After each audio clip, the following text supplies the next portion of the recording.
গোপনে পাপ করলে কিংবা গোপনে জেনা করলে এই দুনিয়াতেই আপনার উপর চারটি বিপদ আসবেই কি আসবে।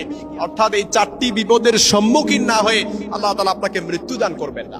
মনে রাখবেন, যারা গোপনে পাপ করেন, গোপনে জেনা করেন, রাত্রিবেলা দরজা নক করে আপনি করে ফেলছেন, আপনি ভাবছেন দুনিয়াতে কেউ দেখে না, কিন্তু আপনিও জানি আমিও জানি যে দুনিয়াতে কেউ না দেখলেও আল্লাহ তাআলা কিন্তু অবশ্যই দেখেন। এজন্য যারা গোপনে জেনা করেছেন, গোপনে পাপ করেছেন, গোপনে অশ্লীল মন্দ কাজে জড়িত ছিলেন, মনে রাখবেন প্রথম যে শাস্তিটা আল্লাহ তাআলা আপনাকে দিবেন সেটা হচ্ছে এই দুনিয়াতে আপনাকে সবচাইতে গরিব আল্লাহ তাআলা বানিয়ে দিবেন। আপনার যত ধন সম্পদ আছে সবকিছু আল্লাহ তাআলা ধ্বংস করে দিবেন। যত ধন সম্পদ আছে, এবং কি আল্লাহ তাআলা আপনাকে এত গরিব করবেন, এত গরিব বানিয়ে দিবেন, আপনার জীবনটাকে দুর্বিষহ করে ফেলবেন, যাতে করে আপনার যত রকমের ইনকাম আছে সবকিছু থেকে আল্লাহ তাআলা বরকত উঠিয়ে দিবেন। এজন্য প্রিয় ভাইরা, কথাগুলো একটু কষ্ট মনে হচ্ছে, কথাগুলো একটু কঠিন হয়ে যাচ্ছে। এজন্য যুবক ভাইদেরকে বলতে চাই, যুবতী বোনদেরকে বলতে চাই, আপনারা মনে করেছেন এই দুনিয়াটা খাও দাও ফুর্তি করো, দুনিয়াটা মস্ত বড় না। এই দুনিয়ার পরেও যে আখিরাতের জগৎ আছে এটা আমরা সবাই জানি, কিন্তু দুনিয়াতেই যে শাস্তিগুলো নেমে আসে, প্রথম শাস্তি হচ্ছে আপনার জীবনটা দুর্বিষহ করে ফেলা হবে, আপনাকে গরিব বানিয়ে দেয়া হবে, গরিব বানিয়ে ফেলা হবে, এবং যত ধন সম্পদ আছে সবকিছু ধ্বংস হয়ে যাবে শুধুমাত্র গোপনে জেনা করার কারণে, গোপনে পাপ করার কারণে, গোপনে অশ্লীল মন্দ কাজ করার কারণে। সেটা হতে পারে আপনার লজ্জাস্থান দ্বারা, আপনার হাত দ্বারা, আপনার অন্তর দ্বারা, আপনার চক্ষু দ্বারা, আপনার পা দ্বারা হতে পারে, এই জিসিমের, এই শরীরের যে কোনো অঙ্গ প্রত্যঙ্গ দ্বারা হতে পারে।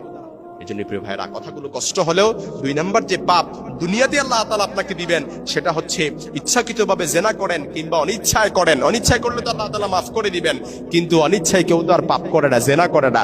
অনিচ্ছায় তো একই পাপ বারংবার করে না। এজন্য যারা এটা করবেন, সে যদি আল্লাহ তাআলার কাছে ক্ষমা না চায়, অনুতপ্ত না হয়, ওই ব্যক্তির উপর আল্লাহ তাআলা মহামারী নিক্ষেপ করবেন, বিভিন্ন রোগবালায় আক্রান্ত করে দেবেন, এবং যে রোগগুলো ভালো হওয়ার কোনো সম্ভাবনা থাকবে না, এবং সেই মহামারীতে ওই ব্যক্তি আস্তে আস্তে সে মৃত্যুর কোলে ঢলে পড়বে। এই জন্য প্রিয় ভাইরা, এখনো বুঝেন না, কিন্তু জেনা করেন, পাপ করেন, অশ্লীল কাজ করেন, আল্লাহ তাআলার কাছে এই পাপের জন্য অনুতপ্ত হন না, তাহলে মনে রাখবেন আপনি অতি শীঘ্রই এমন মহামারীতে আক্রান্ত হবেন, এমন রোগবালাইতে আক্রান্ত হবেন, যে রোগবালাই আপনাকে ধীরে ধীরে মৃত্যুর কোলে আপনাকে নিয়ে যাবে। 3 নাম্বার যে শাস্তি আল্লাহ তাআলা আপনাকে দুনিয়াতেই দিবেন সেটা হচ্ছে এমন রোগ আপনার শরীরে বাসা বাঁধবে যেটা আপনার বংশের পূর্বপুরুষদের কারো শরীরে এই রোগ আসে নাই, এবং এই রোগ পৃথিবীবাসী ইতিপূর্বে কেউ দেখে নাই। আপনি সাজেস্ট করেন চিকিৎসা বিজ্ঞানে কত হাজার রোগ আছে, কেউ ভালো করে লিখতে এবং বলতে পারবে কিনা? কত রোগ যে দিন কি দিন আবিষ্কার হচ্ছে, যেগুলোর চিকিৎসা পর্যন্ত এখন বাংলাদেশ কেন সারা বিশ্বেই নাই। এত রোগ দিন কি দিন নতুন নতুন রোগ সাজেস্ট হচ্ছে। এজন্য মনে রাখবেন, অশ্লীল কাজ করেন, মন্দ কাজ করেন, যে মন্দ কাজের ব্যাপারে কোরআনে আল্লাহ তাআলা বলেছেন ওয়ালা তাকরাবুজ জিনা ইন্নাহু কানা ফাহিশাতান ওয়া সাআ সাবিলা, তোমরা জেনার ধারে কাছেও যেও না, কারণ জেনা এটা অবশ্যই নিকৃষ্ট, অশ্লীল এবং মন্দ। যেখানে আল্লাহ তাআলা নিষেধ করেছেন এবং বলেছেন আয-যানিয়াতু ওয়াজ-যানি ফাজলিদু কুল্লা ওয়াহিদিন মিনহুমা মিআতা জালদা, যদি যারা জেনা করে অবিবাহিত হলে 100 বেত্রাঘাত দাও, আর যদি বিবাহিত হয় তাহলে কোমর সমান মাটিতে পুঁতে, তাহলে পাথর নিক্ষেপ করতে করতে তাকে হত্যা করো। ইসলামী রাজ যদি কায়েম থাকতো, ইসলামী শাসন যদি কায়েম থাকতো, ইসলামী খেলাফত যদি কায়েম থাকতো, তাহলে যে সকল বিবাহিতরা তার প্রতিবেশীর স্ত্রীর সাথে জেনা করেছে তাকে কোমর সমান নিক্ষেপ করে, পাথর কোমর সমান, তারপর তাকে পুঁতে ফেলে পাথর নিক্ষেপ করে তাকে হত্যা করা হয়। ইসলামী খেলাফত যদি কায়েম থাকতো তাহলে মিআতা জালদা, অবিবাহিত যে সকল যুবক আর যুবতীরা সে কি করেছে, তার ক্লাসমেটের সাথে সে প্রেম করেছে, ক্লাসমেটের সাথে অবৈধ রিলেশন করেছে, তাকে নিয়ে ডেটে গিয়ে, তাকে নিয়ে হোটেলে গিয়ে যে সকল যুবক এবং যুবতী বোনেরা, যুবতী ভাইয়েরা, যুবক ভাইয়েরা যারা মন্দ কাজ করেছে, অবৈধ জেনা করেছে, আপনাদেরকে মিআতা জালদা 100 বেত্রাঘাত করে দেশান্তর করে দেওয়া হতো। ইসলামী হুকুমত কায়েম নাই, কিন্তু মনে রাখবেন আল্লাহর ধরা কিন্তু এটা কিন্তু কায়েম আছে। এই জন্য 4 নাম্বার যে শাস্তি আপনাকে দেয়া হবে, 4 নাম্বার যে শাস্তি দেয়া হবে সেটা হচ্ছে এই দুনিয়াতে আপনাকে, অর্থাৎ আপনার অন্তর থেকে শান্তি যেটা আছে সেটা আল্লাহ তাআলা কেড়ে দিবেন। শান্তি বলতে কোনো কিছু আপনার জীবনে থাকবে না, সারা দুনিয়াটাই আপনার জন্য অশান্তি হয়ে যাবে।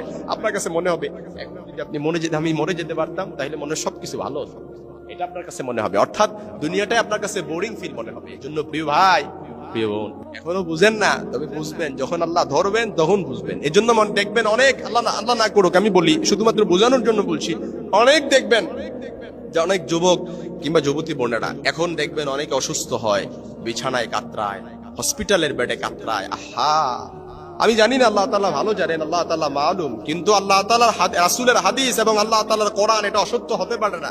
যেখানে আল্লাহ তাআলা বলেছেন, রাসূল বলেছেন, যারা জিনা করে, যারা গোপনে পাপ করে, গোপনে অশ্লীল মন্দ কাজে জড়িত হয়, রাত্রিবেলা দরজা নক করে ফেলছেন। আপনি ভাবছেন কেউ দেখে না, কেউ দেখে না, কিন্তু একজন তো দেখে। এটা আমিও জানি, আপনিও জানেন যে একজন যে দেখে।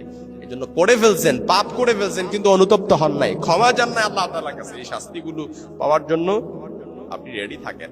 কারণ জেনা এটা দুনিয়াতে যে পাপ রয়েছে, এই পাপগুলোর চাইতে, সব পাপগুলোর মধ্যে সবচাইতে নিকৃষ্ট পাপ হচ্ছে জেনা। প্রতিবেশীর স্ত্রীর সাথে জেনা, আপনার ক্লাসমেটের, আপনার সমবয়সীর সাথে জেনা করা, এটা সবচাইতে বেশি অপরাধ। কিন্তু আফসোস হলেও সত্য, এই পশ্চিমারা আমাদের কাছে এটা এমন ভাবে সহজ করে ফেলতেছে, পশ্চিমারা আমাদের কাছে এটা এমন ভাবে স্বাভাবিক করে ফেলছে, যার কারণে এই পাপগুলোকে আমরা এখন পাপ মনে হয় না, এটা আমাদের কাছে এখন আধুনিকতা মনে হয়, এটা আমাদের কাছে এখন আধুনিকতা মনে হয়। হ্যাঁ, আল্লাহ তাআলা আমাদের সকলকে সহি সমাজ দান করুক। প্রিয় ভাইরা, যদি কেউ গোপনে জেনা করে ফেলেন, গোপনে পাপ করে ফেলেন, আপনি হতাশ হওয়ার কোনো কারণ নাই। আল্লাহ তাআলা আপনাকে ক্ষমারও ঘোষণা দিয়েছেন। আল্লাহ তাআলা কোরআনে বলেছেন, গাফিরিজ যামবি ওয়া কাবিলিত তাওব। বান্দার সিফত, বান্দার আদত হচ্ছে, বান্দার নেচার হচ্ছে বান্দা গুনাহ করবে, আর আল্লাহর সিফত, আল্লাহর আদত হচ্ছে আল্লাহ তাআলা ক্ষমা করে দিবেন। পাপ করছেন, আল্লাহ তাআলার কাছে মাফ চান, আল্লাহ ক্ষমা করে দিবেন। গোপনে জেনা করছেন, আল্লাহ তাআলার কাছে মাফ চান, আল্লাহ তাআলা ক্ষমা করে দিবেন। কারণ আল্লাহ তাআলা, আপনি ক্লান্ত হয়ে যেতে পারেন, কিন্তু আল্লাহ তাআলার রহমত ক্লান্ত হয় না। আমি কোথাও হয়তো মাহফিলে গিয়েছিলাম, আমি মসজিদের দেয়ালে দেখলাম, যদি গুনাহ করতে করতে ক্লান্ত হয়ে যাও, তাহলে আল্লাহর মসজিদে চলে আসো, কারণ আল্লাহর রহমত কখনো ক্লান্ত হয় না। সুবহানাল্লাহ বলবেন না, আল্লাহর রহমত কখনো ক্লান্ত হয় না। এই জন্য আপনি অপরাধ করতে করতে যদি ক্লান্ত হয়ে যান, জেনা করতে করতে যদি আপনি ক্লান্ত হয়ে যান, আপনি যদি অশ্লীল কাজ করতে করতে ক্লান্ত হয়ে যান, পাপ করতে করতে ক্লান্ত হয়ে যান, সিজদায় লুটিয়ে পড়েন, আল্লাহর রহমতের ধারস্থ হন, আল্লাহর রহমত কখনো ক্লান্ত হয় না।